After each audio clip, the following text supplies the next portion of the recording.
Hello students. आज जो आप लोगों के लिए मैं टॉपिक लेके आया हूँ बहुत ही इम्पोर्टेंट टॉपिक है। फिलॉसफी का टॉपिक है शिक्षा, अर्थ एवं प्रकृति। जितने भी एजुकेशन से रिलेटेड एग्ज़ाम्स आप लोग देंगे या आने वाले हैं, उन सब एग्ज़ाम्स के हिसाब से बहुत ही इम्पोर्टेंट टॉपिक है। तो आइए देखते हैं क्या है शिक्षा का अर्थ। शिक्षा के अर्थ को यदि देखें तो शिक्षा जो शब्द है वो संस्कृत के शिक्ष धातु से बना हुआ है, जिसका अर्थ है सीखना, सिखाना या आरंभ करना, शुरुआत करना। अब शिक्षा के लिए जो संस्कृत भाषा में शब्द यूज होता है वो है विद्या। विद्या शब्द का प्रयोग होता है जिसका अर्थ होता है जानना। जानने से रिलेटेड अगर बात करें तो जानना दो चीज़ों में है। जानने का मतलब है ज्ञान से रिलेटेड है, ज्ञान को जानना।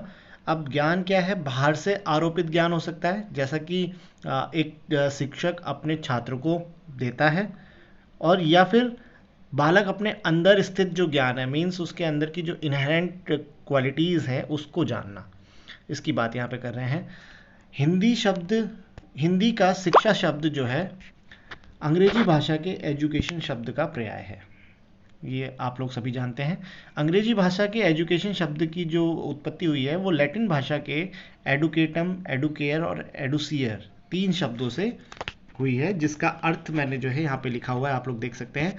एडुकेटम का जो अर्थ है वो है टू ट्रेन और the act of teaching and learning. Educare का अर्थ है टू नरिश और टू ब्रिंग अप। एडुसियर का अर्थ है टू ब्रिंग फोर्थ और टू ड्रॉ आउट। यहाँ पे ड्रॉ आउट क्या है? जो भी इनहेरेंट शक्तियाँ होती हैं छात्र की, उन शक्तियों से रिलेटेड है। अगर ऊपर जो भी मैंने इससे पहले जो भी मैंने लिखा है उसके आधार पे देखें तो शिक्षा का जो अर्थ है बालक की आंतरिक शक्तियों का या गुणों का विकसित करके उसका सर्वांगीण विकास करने की प्रक्रिया से है। ठीक है। अब इसका आता है संकुचित अर्थ। अगर नैरो मीनिंग देखें शिक्षा की नैरो मीनिंग को अगर देखें तो संकुचित अर्थ में शिक्षा का अर्थ उस शिक्षा से है जो बालक को विद्यालय की चार दीवारी में शिक्षक के द्वारा पूर्व निश्चित पाठ्यक्रम के अनुसार दी जाती है। जैसा कि हमारे स्कूलों में होता है, हम लोग स्कूल आते हैं, एक निश्चित पाठ्यक्रम है, टाइम इंटरवल हमारा बना हुआ है, उसमें हम लोग निश्चित सब्जेक्ट को पढ़ते हैं। तो यह शिक्षा जो होती है चार दीवारी तक ही सीमित रहती है। जीवन के कुछ ही वर्षों तक हम लोग प्राप्त कर सकते हैं। इससे हमें डिग्री की प्राप्ति होती है, एक क्लास से दूसरी क्लास में प्रमोशन हमें मिलता है। इसमें पाठ्यक्रम जो होता है हमारा पहले से निर्धारित होता है कि क्लास 1 में क्या होगा, 2 में क्या होगा और ऐसे ही आगे भी क्या होगा।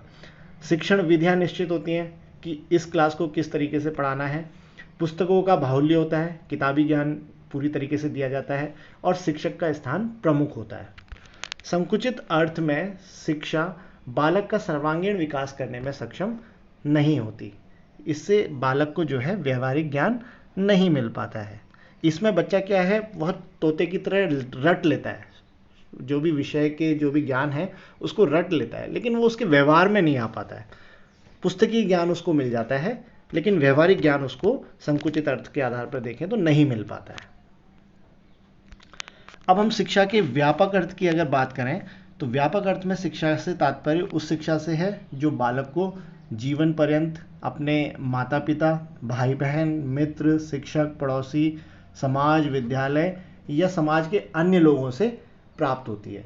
यह शिक्षा विद्यालय की चार दीवारी तक सीमित न रहकर परिवार, विद्यालय, दुकान, दफ्तर, खेल के मैदान, पार्क, सिनेमा हॉल, जहाँ कहीं से भी हो आदि किसी भी जगह से जो है प्राप्त होती रहती है। वास्तव में संपूर्ण जीवन ही शिक्षा का काल होता है। हम लोग पैदा होने से लेके मृत्यु तक कुछ ना कुछ सीखते रहते हैं। यह शिक्षा का बेसिकली व्यापक अर्थ है, ब्रॉड मीनिंग है। इसमें क्या है, कोई निर्धारित पाठ्यक्रम नहीं होता, कोई निश्चित शिक्षण विधियाँ नहीं होती, पुस्तकों का कोई स्थान नहीं होता। इस अर्थ में सभी विद्यार्थी होते हैं और सभी शिक्षक होते हैं।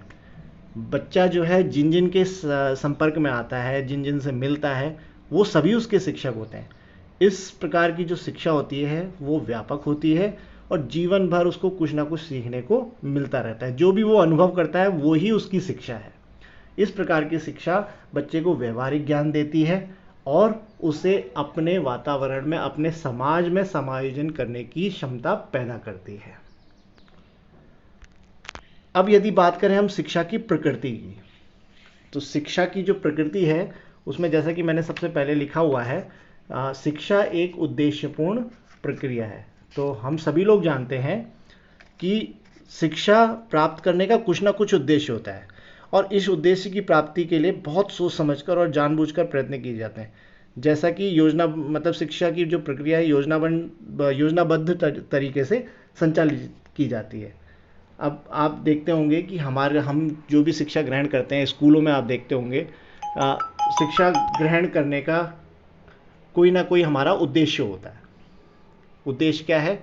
डिग्री प्राप्त करना, सर्टिफिकेट प्राप्त करना, आगे बढ़ना, कोई नौकरी प्राप्त करना। तो कहीं ना कहीं शिक्षा प्राप्त करने का हमारा कुछ ना कुछ उद्देश्य होता है। अगली इसकी प्रकृति देखें तो शिक्षा जीवन पर्यंत चलने वाली अनवरत प्रक्रिया है। जो शिक्षा है वो मतलब जो है हमारी, जैसे कि नाम से ही पता लग रहा है कि जीवन भर चलने वाली प्रक्रिया। भाई बच्चा पैदा होता है और मरने तक वो कहीं ना कहीं कुछ ना कुछ किसी ना किसी के माध्यम से सीखता ही रहता है। अगला है एक सामाजिक प्रक्रिया है। शिक्षा समाज में समाज के लिए समाज द्वारा संचालित प्रक्रिया है। समाज के अस्तित्व पर ही शिक्षा का अस्तित्व निर्भर करता है। जैसे कि हम सभी को पता है कि मनुष्य एक सामाजिक प्राणी है, समाज में ही उसको रहना है, समाज का ही वो अभिन्न अंग होता है। तो सामाजिक प्रक्रिया समाज के द्वारा ही वो कहीं ना कुछ सीखता रहता है। समायोजित करना भी समाज ही उसको सिखाता है। अगला है शिक्षा एक गतिशील प्रक्रिया है। अब जो शिक्षा की प्रक्रिया है वो स्थिर ना होकर गतिशील है। यह व्यक्ति के, जैसा कि हम लोग बात कर रहे हैं कि जब बच्चा पैदा होता है तब से लेकर उसकी मृत्यु तक चलती रहती है। यह व्यक्ति को सक्रिय बनाकर जीवन में उन्नति और विकास की ओर प्रेरित करती है। शिक्षा की प्रक्रिया के द्वारा ही व्यक्ति अपनी उन्नति और विकास करने में सफल होता है। शिक्षा की प्रक्रिया ही समाज का भी विकास करती है और व्यक्ति और समाज के विकास के साथ साथ शिक्षा के स्वरूप में हमेशा परिवर्तन होता रहता है। अब अगर देखें तो शिक्षा जो है विकास की प्रक्रिया है। प्रत्येक बालक कुछ वंशानुगत शक्तियों को लेकर पैदा होता है, कुछ उसमें जो जेनेटिक होते हैं, जेनेटिक गुण आते हैं। सामाजिक वातावरण में बालक की इन शक्तियों का विकास होता है। जब वो समाज में रहता है तो इन शक्तियों का उसका विकास होता है। वातावरण में रहते हुए बालक अनेक क्रियाएं करता है और उससे नए नए उसको भी अनुभव प्राप्त होते हैं और उन अनुभवों से भी वो जो है सीखता रहता है, कुछ ना कुछ उसको ज्ञान प्राप्त होते रहता है। और जितना वो अनुभव लेता है उतना ही उसका विकास तेज होता है, ज़्यादा होता है और उससे वो अपने व्यवहार में परिवर्तन करता है और उस परिवर्तन को ही हम शिक्षा कहते हैं। तो एजुकेशन क्या है? एक विकास की प्रक्रिया है। इसके बाद आता है शिक्षा एक द्विमुखी प्रक्रिया है। Education is a bipolar process. ये एडम्स ने कहा था कि शिक्षा जो है क्या कहते हैं कि शिक्षक और शिक्षार्थी इन दोनों के आसपास ही घूमती रहती है। इसके महत्वपूर्ण अंग, मतलब शिक्षा के जो महत्वपूर्ण अंग है वो एक शिक्षक है और दूसरा शिक्षार्थी, मतलब विद्यार्थी जो विद्या ग्रहण करने वाला है। दोनों के एक भी अंग, मतलब एक कोई अगर निष्क्रिय हो जाता है तो शिक्षा की प्रक्रिया पूरी नहीं हो सकती। शिक्षक और शिक्षार्थी दोनों को सहयोग से कार्य करना पड़ता है।